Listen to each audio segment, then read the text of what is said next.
gentlemen, we may be approaching a fateful hour. D-Day is here. The invasion has begun.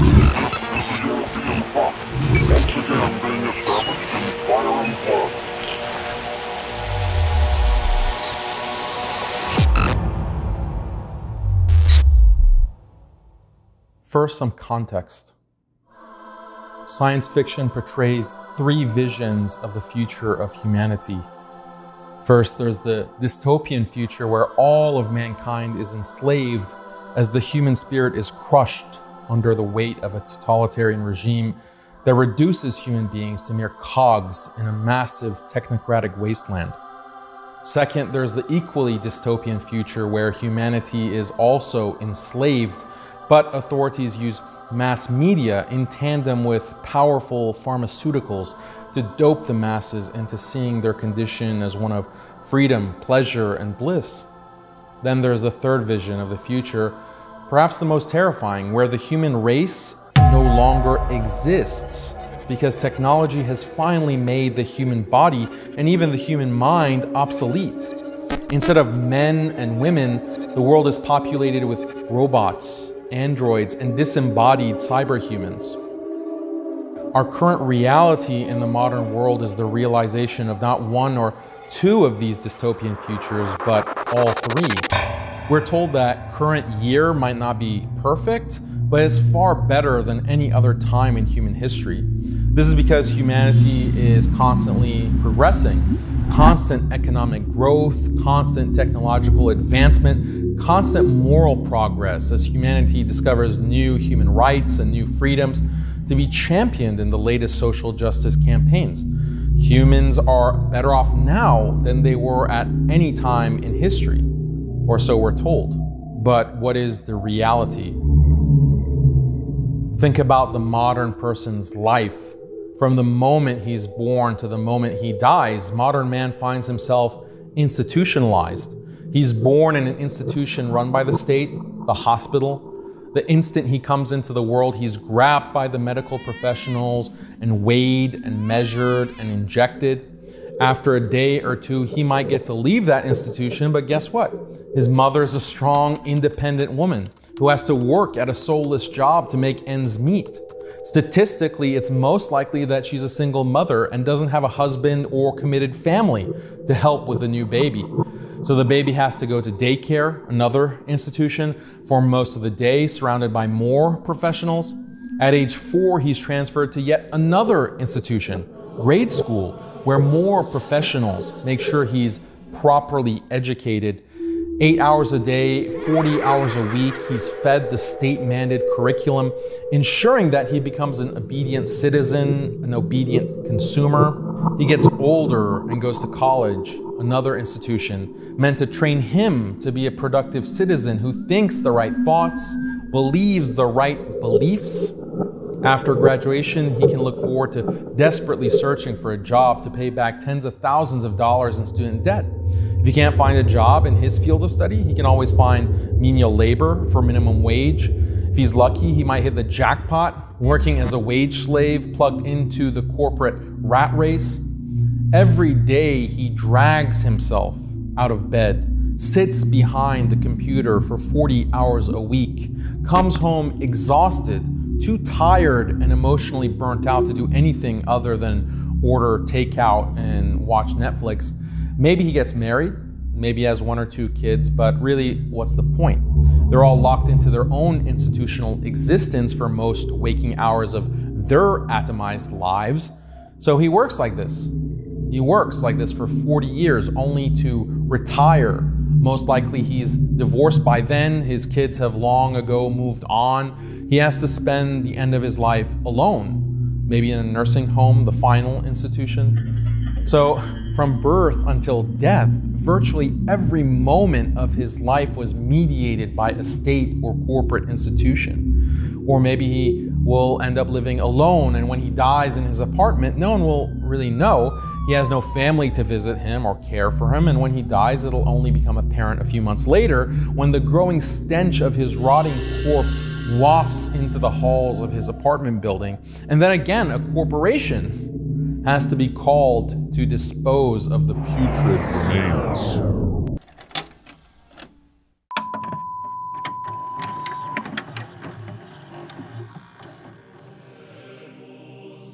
This sad existence is not unusual. It's in fact the norm. It's the model. It's by design, the logical consequence of a materialist, progressive worldview. After all, real happiness, according to materialists, is not to be found in some promised heaven in an imagined afterlife. This life is all we have, and material bodies are all that exist. As such, the meaning of life is really about maximizing bodily delights and reducing pain and toil. And the best way, indeed the only way, to maximize pleasure and minimize toil according to this philosophy is through goods and services. Give people more food, more entertainment, more gadgets, produce more technology and more automation, which will make life more convenient. More. The more goods and services people have, the happier they'll be, the freer they'll be. One year you have basic cars, the next year cars become more advanced with power steering, and the next year they're even more advanced with airbags and Bluetooth and GPS, and so on until you have self-driving cars, and on and on. Products become better and more plentiful. This is progress. The classical liberal thinkers and the early economists, people like John Locke, John Stuart Mill, Jeremy Bentham, and Adam Smith, they're all progressivists. They all agreed that human happiness was tied to more goods and services, and more goods and services would eventually bring human freedom, equality, and ultimately utopia. Communist thinkers were no different. In fact, communism as a materialist philosophy fully agrees that human happiness and freedom can only come from more and more goods and services. The communist only disagrees with his liberal counterpart on how best to achieve and distribute those goods and services, but the underlying materialism is the same. Does non-stop consumption lead to freedom and happiness? Sure, some aspects of happiness can be put in consumer terms like food, shelter, the basic needs of life, but most human happiness doesn't depend on products. The happiness that comes from a loving and committed relationship with the opposite sex, the happiness that comes from growing old with a loving family and devoted children, the happiness that comes from sharing an identity with other human beings centered around pursuit of a higher purpose. These profound sources of happiness are not, in terms of bodily pleasures, they're not consumerist in nature, and in fact, the consumer economy does a great deal to dissolve these organic relationships and replace them with alternatives. Why bother with the duties of marriage when you can use a convenient sex app or online pornography to perpetually satisfy carnal lusts? Why bother with the burden of having to raise your children yourself when daycare services make it so easy to ship them off while you pursue your personal career ambitions? Why bother with the burden of serving God and uniting with the community of the faithful when you can wallow in the faux feel-good mixed spirituality offered by flashy motivational speakers whose cloying adjurations are broadcast directly via social media to the palm of your hand? It's the intrusiveness of consumer technology that has created a modern society that is more atomized, more individualistic, and ultimately more depressed, more lonely, more unhappy, more disconnected from everything that makes life worth living. The human mind naturally shuns such an artificial existence. The only way modern people survive is by constant use of drugs, alcohol, painkillers, and antidepressants to numb the senses. And still, suicide rates and drug overdose deaths have been climbing year after year. Modern unhappiness is truly unique. Perhaps most telling is what's called the happiness income paradox. Contrary to the materialists, happiness doesn't increase when income increases. When the happiness levels and income levels in dozens of countries around the world are tracked over a long period of time, it becomes evident that more material wealth does not equal more happiness.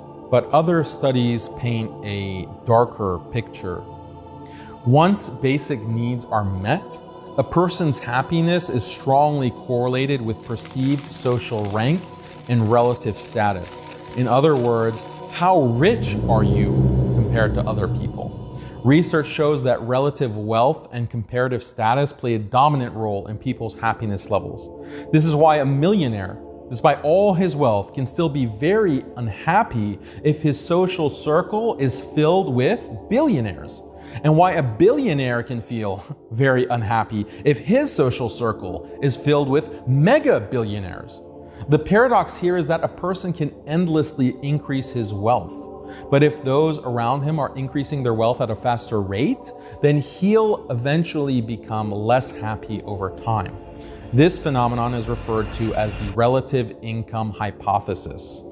What researchers have found is that it's a part of human nature that people who have higher status than those around them naturally feel more confident, have higher self-esteem, and are more happy.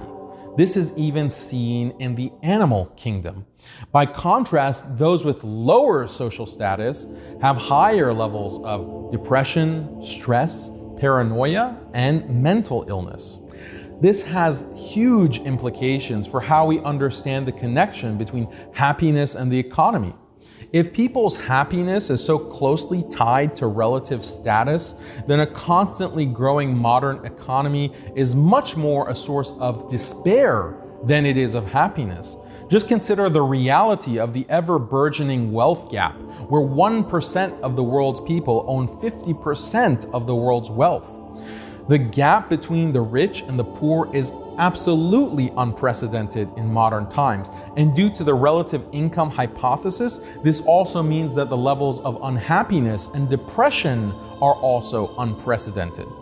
And the salt in the proverbial wound is that media technologies like TV and social media display the lives of the rich and famous in agonizing detail, which only heightens the sense of relative privation in the minds of the 99%, leading to dissatisfaction and depression on a global scale. Consider this paradox. People in developing countries have actually become wealthier in absolute terms over the past century. But despite the increased wealth, their overall happiness has decreased. How can that be? This is because they experience themselves as poor. Why? Because relative to Western economic growth over the same century, they're poorer in comparison. For example, colonialism and capitalism have without a doubt made the Muslim world and the developing world wealthier in material terms than it's ever been. But overall, people in the developing world, in all these countries, feel poorer and feel less happy. Why?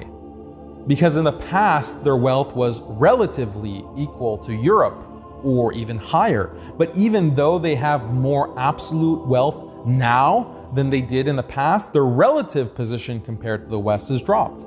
Due to colonialism and other factors, the West grew richer at a far greater pace, creating an insurmountable wealth gap.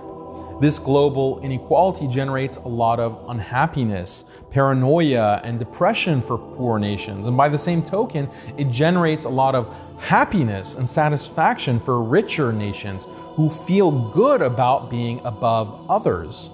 But is the wealth gap between richer and poorer nations really insurmountable?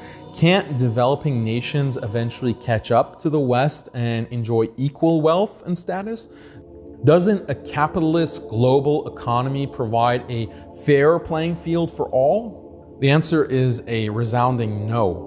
What theorists like Immanuel Wallerstein and Thomas Piketty have pointed out is that the liberal capitalist model does not account for structural inequality. The reason that 1% of the population owns 50% of the world's wealth in an ever-growing wealth gap is not due to sheer hard work and perseverance. The reason that Western nations have had overwhelmingly more wealth and held overwhelmingly more control over the rest of the world for the past few centuries is not due to sheer ingenuity. Rather, there's a clear structural inequality hardwired into global capitalism that prevents other countries from being able to catch up with the West. Sociologist Immanuel Wallerstein points to the fact that because the technological revolution began in the West, they were able to accumulate a great deal of capital. Using this capital, they were able to invest more into research and development, R&D, more so than other nations, which led to more innovation, better products, more high-tech products.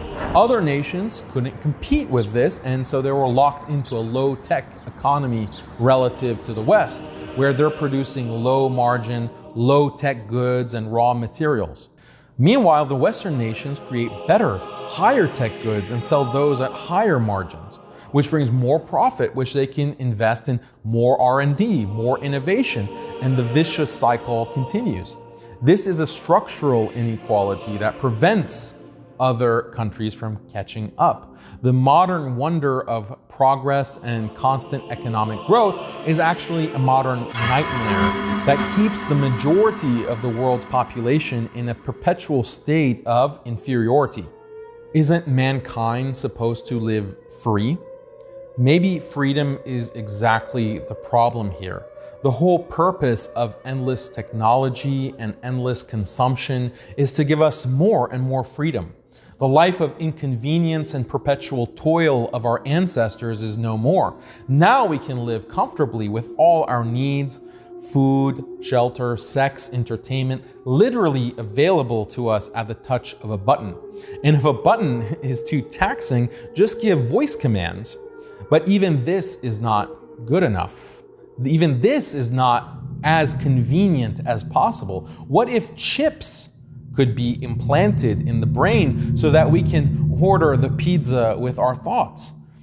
But then we would have to chew the food, quite a chore. What if we could just automatically inject the nutrition of the pizza into our bodies and then virtually simulate the sensations of enjoying a pizza? But then why allow a clunky body to limit our freedom in the first place? Why not technologically enhance our bodies, or better yet, ditch our bodies altogether by uploading our consciousness into the cloud so that we can exist in a state of perpetual cybernetic bliss? Isn't this the logical end of freedom?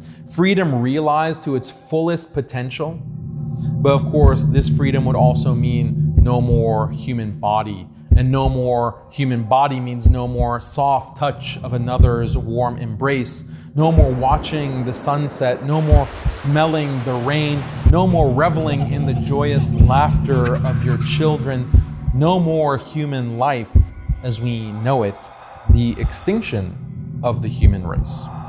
Is there another path?